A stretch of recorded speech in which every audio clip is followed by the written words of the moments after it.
Genesis 45. Joseph could no longer keep his composure in front of all his attendants. So he called out, "Send everyone away from me." No one was with him when he revealed his identity to his brothers, but he wept so loudly that the Egyptians heard it, and also Pharaoh's household heard it. Joseph said to his brothers, "I am Joseph. Is my father still living?" But they could not answer him because they were terrified in his presence. Then Joseph said to his brothers, "Please come near me." And they came near. "I am Joseph, your brother," he said, "the one you sold into Egypt. And now don't be grieved or angry with yourselves for selling me here, because God sent me ahead of you to preserve life. For the famine has been in the land these 2 years, and there will be 5 more years without plowing or harvesting. God sent me ahead of you to establish you as a remnant within the land and to keep you alive by a great deliverance. Therefore it was not you who sent me here, but God.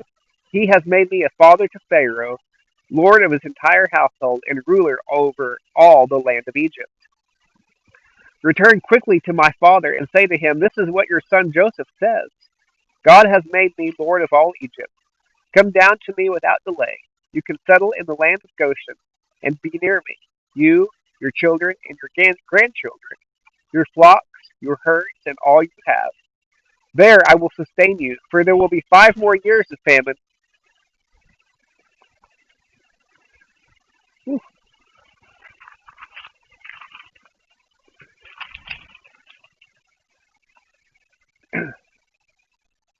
There I will sustain you, for there will be 5 more years of famine.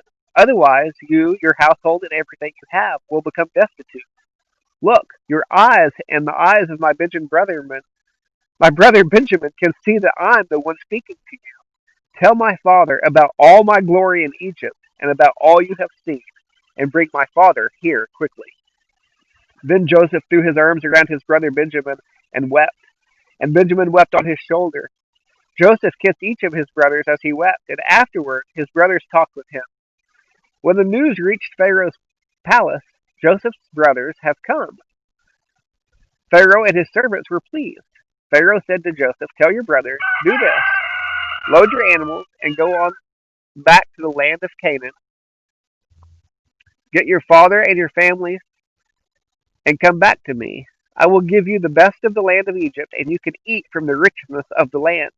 You were also commanded to tell them, "Do this: take wagons from the land of Egypt for your dependents and your wives, and bring your father here. Do not be concerned about your belongings, for the best of all the land of Egypt is yours." The sons of Israel did this. Joseph gave them wagons as Pharaoh had commanded, and he gave them provisions for the journey. He gave each of the brothers changes of clothes, but he gave Benjamin 300 pieces of silver and 5 changes of clothes. He sent his father the following: 10 donkeys carrying the best products of Egypt, and 10 female donkeys carrying grain, food, and provisions for his father on the journey. So Joseph sent his brothers on their way, and as they were leaving, he said to them, "Don't argue on the way."